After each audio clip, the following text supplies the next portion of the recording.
सुप्रभात बच्चों। आज मैं क्लास 2 से हिंदी पढ़ाने जा रही हूँ।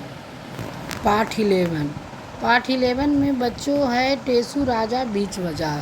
ठीक है, टेसू राजा बीच बाज़ार के बारे में बताया गया है।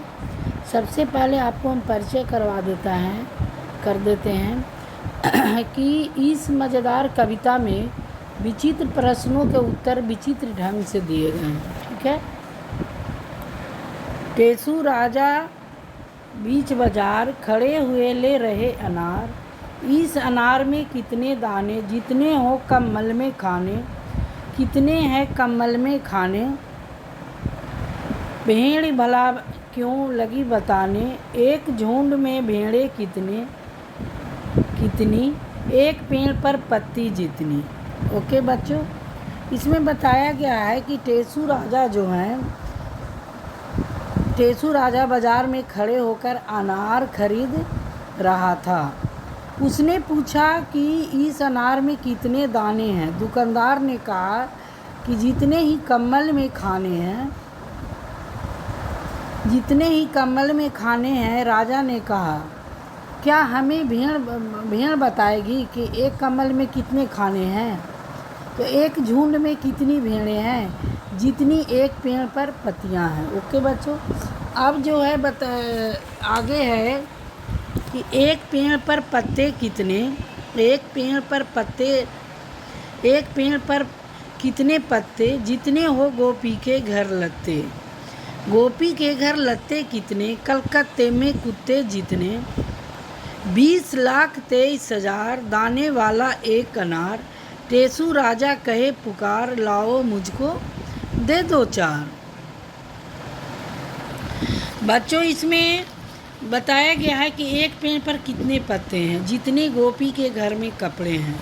गोपी के घर कपड़े कितने हैं, तो जितने कलकत्ते में कुत्ते हैं। एक अनार में 20,23,000 दाने हैं।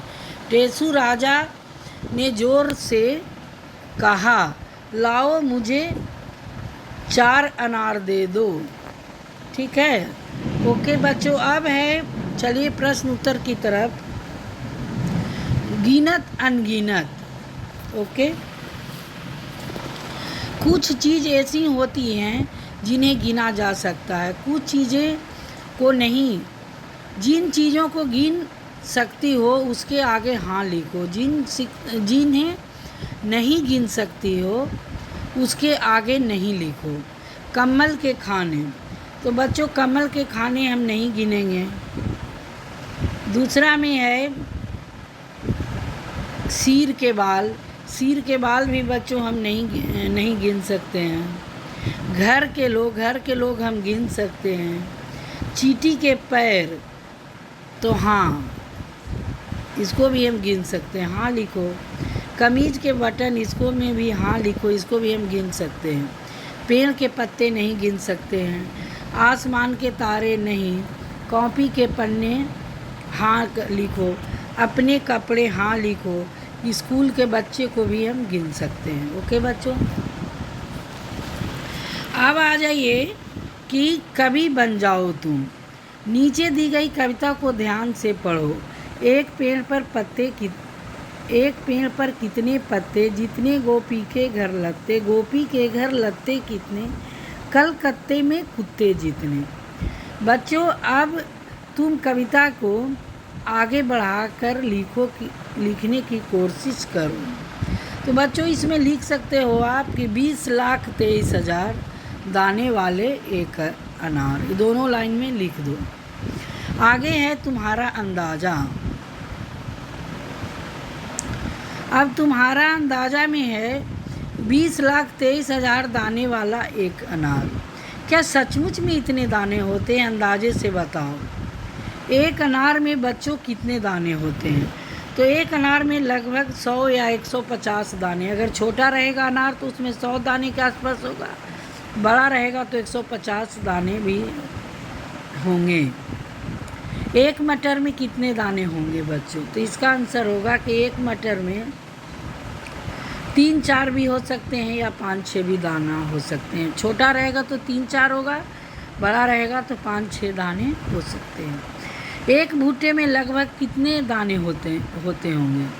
तो एक भुट्टे में लगभग 300 या 500 दाने होते होंगे। एक मूंगफली में कितने दाने होते होंगे? बच्चों, एक मूंगफली में 2 दाना भी हो सकता है, 3 दाना, छोटा है तो 2 होगा, 3 होगा, ज़्यादा से ज़्यादा 4 दाने होंगे, इससे ज़्यादा नहीं होगा। मौका मिलने पर बच्चों ज़रूर जांच करना कि तुम्हारा अंदाज़ा कितना सही था। हाट बाजार। टेसू राजा बाजार अनार लेने गए थे। तुम बाजार क्या क्या लेने जाते हो? ठीक है बच्चों, तो अब इसका अब अंदाज़ा लगा के आपको बताना होगा कि टेसू राजा तो बाज़ार जाता है अनार लेने, तुम बाज़ार से क्या क्या लाते हो? ठीक है, तो बच्चों इसका लिखोगे आंसर कि मैं बाज़ार से, तुम लोग क्या लाओगे? मैं बाज़ार से पेंसिल, रबड़, कॉपी, चॉकलेट, बिस्कुट आदि लेने जाती हूँ। बाज़ार कैसे जाती हो?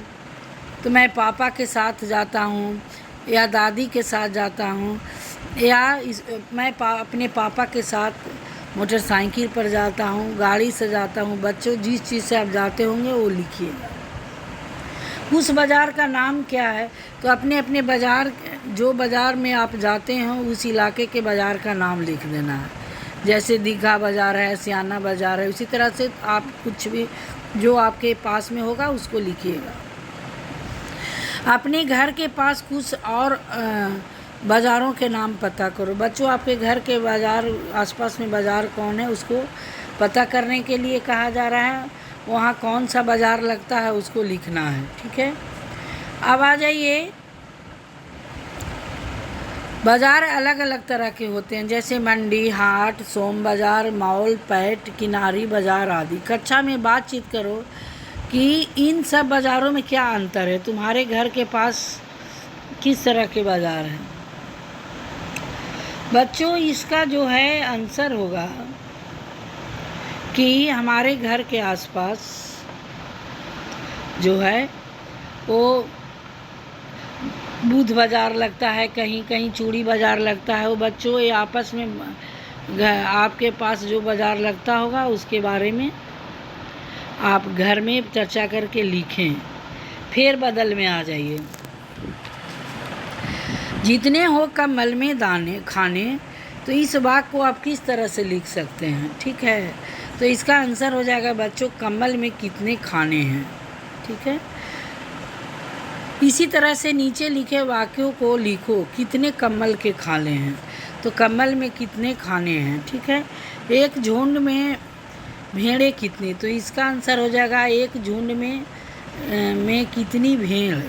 ठीक है, टेसू राजा कहे पुकार, लाओ मुझको दे दो 4। लाओ मुझको दे दो 4, टेसू राजा कहे पुकार। इसका आंसर हो जाएगा फूलों से होली के रंग बनाओ। ठीक है, तो फूलों से होली का रंग बनाओ। ओके बच्चों, अब आ जाइए। किसके नाम? टेसू राजा बीच बाजार खड़े हुए ले रहे अनार। आम, अनार, पपीता, ये सब फल का नाम है। बताओ ये सब किस चीज़ का नाम है? कोलकाता, दिल्ली, भोपाल शहर का नाम है। भेड़, बकरी किस चीज़ का नाम है? तो जानवर का नाम होगा। कमीज, कुर्ता, साड़ी, ये सब वस्त्र का नाम है। मोर, कबूतर, उल्लू पक्षी का नाम है। आलू, बैगन, भिंडी बच्चों सब्जी का नाम है। बाजार, बाजा, इन शब्दों को बोलकर देखो। जा और जा बोलने में अलग लगते हैं ना। नीचे इसे कुछ और शब्द दिए गए हैं, उन्हें बोलो और खोजो कि अक्षर के नीचे बिंदु होने और न होने से आवाज़ में क्या फ़र्क पड़ता है। 2 शब्द खुद जोड़ा बनाओ। जाड़ा, गाजर, जाड़ा ज़मीन, गाजर जिद। इसी तरह से बच्चों कुछ और लिखना है तो आप लिख सकते हैं जहर, जमाना। ठीक है, या जानवर, जोकर, ये भी लिख सकते हो। ओके बच्चों, अब जो है इस कविता को पढ़ने के बाद में शेयर, लाइक करना न भूलें बच्चों।